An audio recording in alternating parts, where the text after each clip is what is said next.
নমস্কাৰ বন্ধু বান্ধৱীসকল আজি মোৰ অন্য এটা ৰেচিপি ভিডিঅ'লৈ আপোনালোক সকলোকে স্বাগতম জনাইছোঁ। আজি মই বনাবলৈ লৈছোঁ এটা ভেজ পোলাও ৰেচিপিটো একেবাৰে সহজতে পোৱা কেইটামান সামগ্ৰীৰে মই আজি এই ৰেচিপিটো বনাবলৈ লৈছোঁ। আশা কৰোঁ আপোনালোকে চাই ভাল পাব, সেয়ে আপোনালোকৰ লগত শ্বেয়াৰ কৰিলোঁ। গতিকে বলক এতিয়া ভিডিঅ'টো আৰম্ভ কৰোঁ।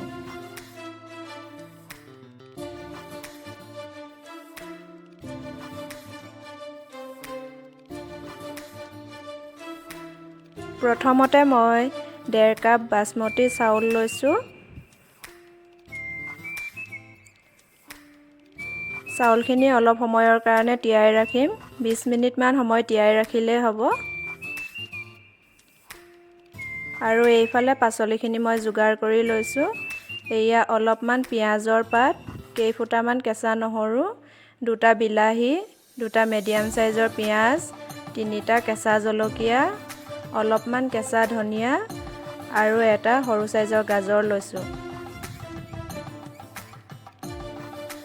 লগতে এয়া অলপমান কেঁচা মটৰ এমুঠিমান হ'ব আৰু এয়া ফুলকবি সৰু সৰু টুকুৰা-টুকুৰকৈ কাটি লৈছোঁ এনেদৰে। গোটা মছলাৰ ভিতৰত মই লৈছোঁ 1 চামুচ জিৰা, কেইটামান লং, এডোখৰ ডালচেনি, 4-5টামান ইলাচি, অলপমান গোটা ধনিয়া, 2টা শুকান জলকীয়া, 3 খিলা তেজপাত, জালুক আৰু লগতে কেইটামান কাজু। এয়া আমাৰ আজিৰ ৰেচিপিটোৰ বাবে সকলোখিনি সামগ্ৰী মই যোগাৰ কৰি লৈছোঁ।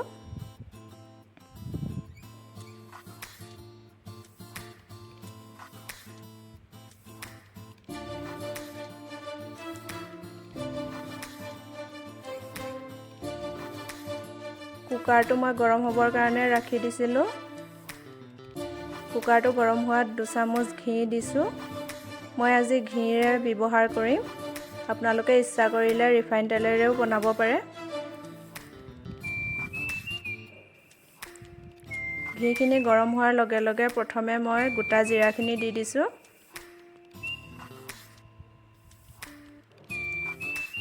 গোটা জিৰাখিনি এনেদৰে ফটফটকৈ ফুটি অহাৰ পিছত তেজপাত কেইখিলা দি দিছোঁ আৰু লগতে শুকান জলকীয়া 2টাও।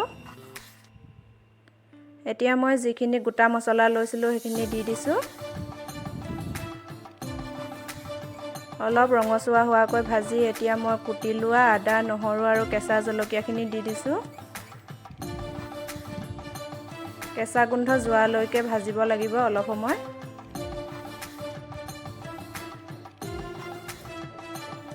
হৈ গৈছে এয়া। এতিয়া মই ইয়াত মিহি মিহিকৈ কুটি লোৱা পিঁয়াজখিনি দি দিছোঁ। পিঁয়াজখিনিও মই ভালদৰে ভাজি ল'ম ৰঙচুৱা হোৱালৈকে। এয়া দেখিছেনে ধুনীয়াকৈ ৰঙচুৱা হৈছে। এতিয়া মই ইয়াতে কাটি লোৱা বিলাহীখিনি দি দিছোঁ। ভালদৰে লৰাই লৈ বিলাহীখিনি ভালদৰে সিজি যাবৰ কাৰণে কুকাৰটোৰ ওপৰত ঢাকনখন লগাই দিছোঁ। এয়া আমাৰ গোটেই মছলাখিনি সিজি গৈছে। এতিয়া মই ইয়াতে কাটি লোৱা ফুলকবি আৰু গাজৰখিনি দি দিছোঁ।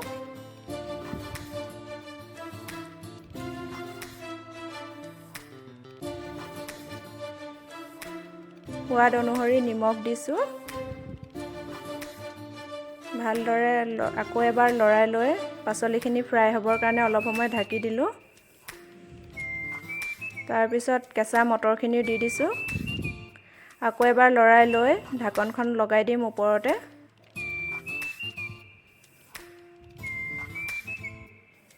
গোটেই পাচলিখিনি আমাৰ সিজি গৈছে। এতিয়া মই টুকি থোৱা চাউলখিনি দি দিছোঁ। চাউলখিনি দিয়াৰ পিছত লাহে লাহে হেতাখনেৰে লৰাই দিব লাগিব পাচলিখিনিৰ লগত মিক্স হোৱাকৈ। এতিয়া মই ইয়াতে কাটি লোৱা পিঁয়াজৰ পাতখিনি দি দিছোঁ। আকৌ এবাৰ ভালদৰে লৰাই গোটেইখিনি মিলাই ল'ম। এতিয়া মই ইয়াতে গৰম পানী দিছোঁ। পানী আপোনালোকৰ জোখমতে দিব। পানী দিয়াৰ পিছত ইয়াতে মই এতিয়া কাটি লোৱা ধনিয়াখিনি দি দিছোঁ।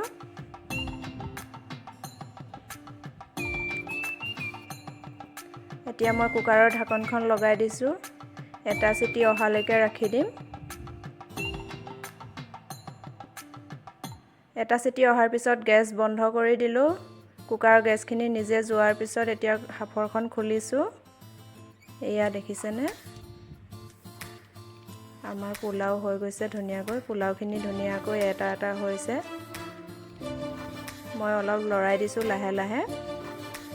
এতিয়া মই আপোনালোকক উলিয়াই দেখুৱাম গৰম গৰম পোলাও।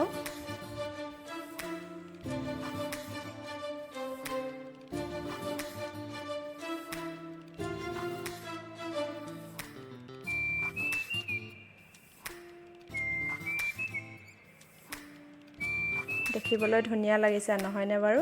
পোলাওৰ লগত খাবৰ কাৰণে মই এয়া পদিনা আৰু ধনিয়াৰ চাটনি অকণমান বনাইছিলোঁ। এয়াই আছিলে আজি আমাৰ এই ৰেচিপিটো।